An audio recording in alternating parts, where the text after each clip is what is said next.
दोस्तों नमस्कार। दोस्तों चुनाव का माहौल चल रहा है, चुनाव की चर्चा होगी। उससे पहले दोस्तों आपसे एक प्यार भरा निवेदन है कि आप हमारे चैनल को सब्सक्राइब करें।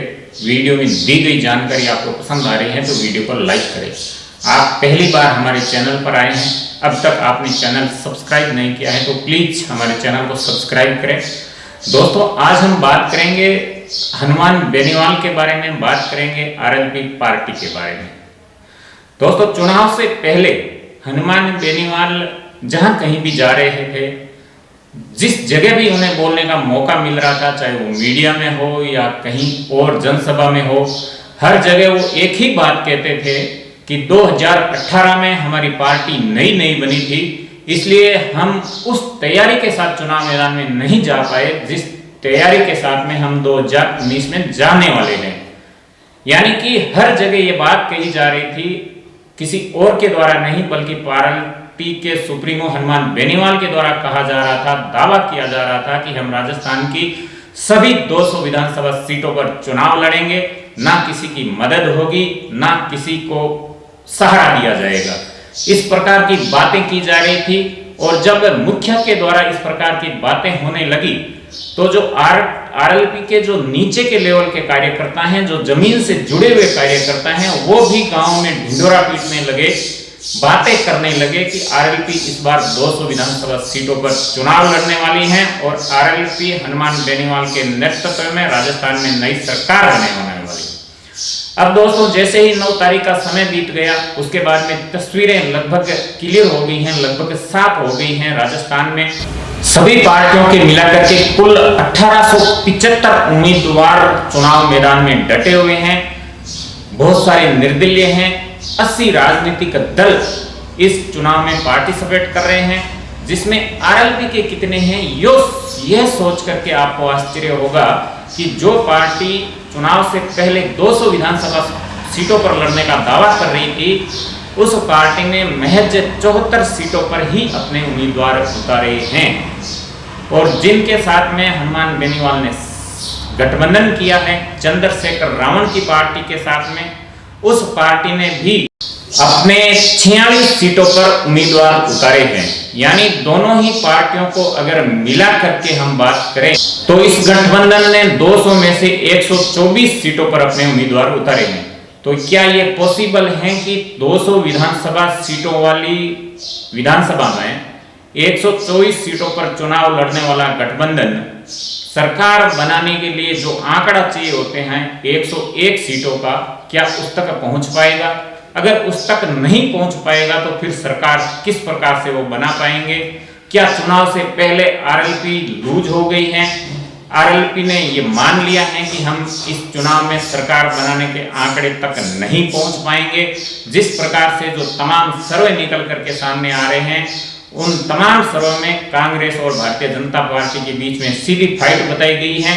बहुत कम जगह पर अन्य के खाते में सीट जाती हुई दिखाई दे रही है। क्या आरएलपी सुप्रीमो ये हनुमान बेनीवाल ये मान करके चल रहे हैं कि 2024 के लोग विधानसभा चुनाव तक हमें फिर से संघर्ष करना पड़ेगा, इस चुनाव में हम उस आंकड़े तक नहीं पहुंच पाएंगे जिस आंकड़े को लेकर के आरएलपी पिछले 5 सालों से लगातार मेहनत कर रही है? दोस्तों बहुत सारी महत्वपूर्ण सीटों पर भी आरएलपी ने उम्मीदवार नहीं उतारे। हनुमान बेनीवाल और दिव्या मदेरणा के बीच की अदावतें जग जाहिर है। ऐसा कोई भी मौका दोनों नेता नहीं छोड़ते हैं जो एक दूसरे पर कभी हमला नहीं करते हो। जब भी मौका मिलता है वो एक दूसरे पर प्रहार करते हैं। हनुमान बेनीवाल चुनाव से पहले ओसिया आए थे, ओसिया में बड़ी जनसभा की थी और उस समय हनुमान बेनीवाल ने दिव्या मदेरणा और मदेरणा परिवार पर क्या क्या नहीं बोला गया, इस प्रकार के कयास लोगों के द्वारा लगाने चालू कर दिए गए कि हनुमान बेनीवाल जिस तेजी से और जिस प्रकार से दिव्या मदेरणा पर हमलावर हो रहे हैं अपने बयानों की वजह से, तो हो सकता है हनुमान बेनीवाल खिंसक के साथ साथ ओसिया से भी विधानसभा चुनाव लड़ ले। इस प्रकार के जो कयास थे वो आरएलपी के जो जुड़े हुए कार्यकर्ता हैं, आरएलपी के जो वोटर हैं वो लगाने लग गए थे। आपको बता दें कि लोग मीडिया में ये चर्चा होती है कि आरएलपी का जो बेस है वो मारवाड़ है और मारवाड़ में ओसिया को जाट बहुल्य सीट माना जाता है और आरएलपी का जो सपोर्टर है उसे भी चाहे स्वीकार करे या ना करे, लेकिन जाट समाज का जिस तरह से आरएलपी को समर्थन प्राप्त है उस तरह का समर्थन अन्य समाजों से नहीं मिल रहा है। तो लोगों को लग रहा था कि आरएलपी ओसिया से उम्मीदवार उतारेगी। लोग तो यहां तक कयास लगा रहे थे कि हनुमान बेनीवाल समय ओसिया से चुनाव लड़ सकते हैं। दूसरी सीट अगर हम बात करें नागौर की सीट मिर्धा परिवार की ज्योति मिर्धा, जो पहले कांग्रेस की नेता हुआ करती थी, अब वो भारतीय जनता पार्टी के बैनर चले चुनाव मैदान में हैं। लोग यह भी कयास लगा रहे थे कि जिस प्रकार से दिव्या मदेरणा के साथ हनुमान बेनीवाल की अदावत है, उसी तर्ज पर हनुमान बेनीवाल ज्योति मिर्धा से भी अदावत रखते हैं, क्योंकि लोगों को अदावत का क्या मालूम चलता है। जिस प्रकार से बयान आपके सार्वजनिक जीवन में सार्वजनिक मंचों से आते हैं, लोग उन बयानों को सुन करके कयास लगाते हैं। लेकिन आश्चर्य इस बात का हो रहा है कि हनुमान बेनीवाल ने दोनों ही सीटों पर आरएलपी के किसी भी कैंडिडेट को चुनाव मैदान में नहीं उतारा है। ऐसा नहीं है कि यहां से किसी ने दावेदारी भी नहीं की। नागौर से एक युवक है जो निर्दलीय प्रत्याशी के तौर पर चुनाव मैदान में है, उसने आरएलपी के टिकट की दावेदारी की थी, लेकिन हनुमान बेनीवाल ने उन्हें टिकट नहीं दिया। तो इससे क्या समझा जाए, जो नागौर का वोट है, जो नागौर हनुमान बेनीवाल का गढ़ है, जहां से वो आते हैं, और वहीं से अगर उनकी पार्टी चुनाव नहीं लड़ रही है तो राजस्थान में किस प्रकार का संदेश जाएगा। जो ऊपर के स्तर की राजनीति होती है वो अलग लेवल की होती है, जो सामान्य नीचे के स्तर की राजनीति होती है, जो लोगों को फेस करना पड़ती है। अब नागौर के लोगों को यहां तक सुनना पड़ रहा है, जिस प्रकार से मीडिया में वीडियो आ रहे हैं कि अब आरएलपी के जो समर्थित उम्मीदवार थे, आरएलपी के जो वोटर्स थे, आरएलपी के जो सपोर्टर्स थे, अब वो नागौर में किस पार्टी के साथ में जाएंगे, क्योंकि वोट देना तो सबका अधिकार है, वोट देना भी चाहिए, मतदान का प्रयोग करना चाहिए।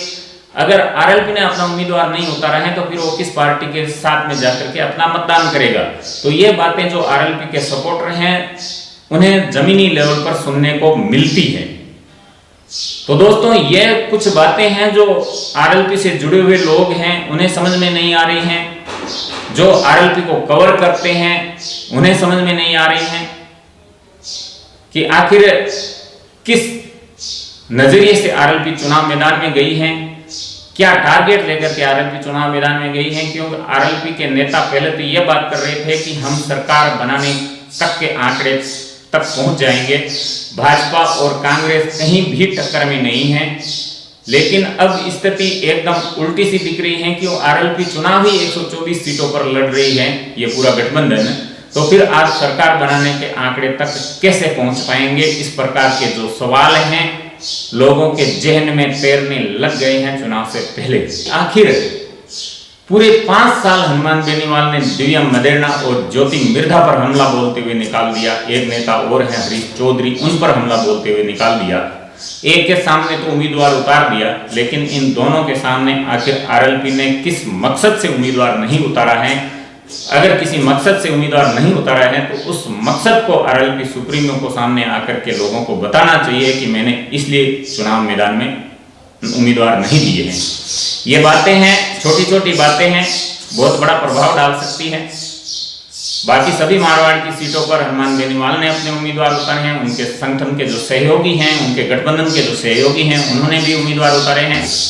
दोस्तों, आपने अपना कीमती समय दिया, उसके लिए बहुत बहुत आभार। अपना व अपनों का ख्याल रखते हुए हमसे जुड़े रहिएगा। धन्यवाद।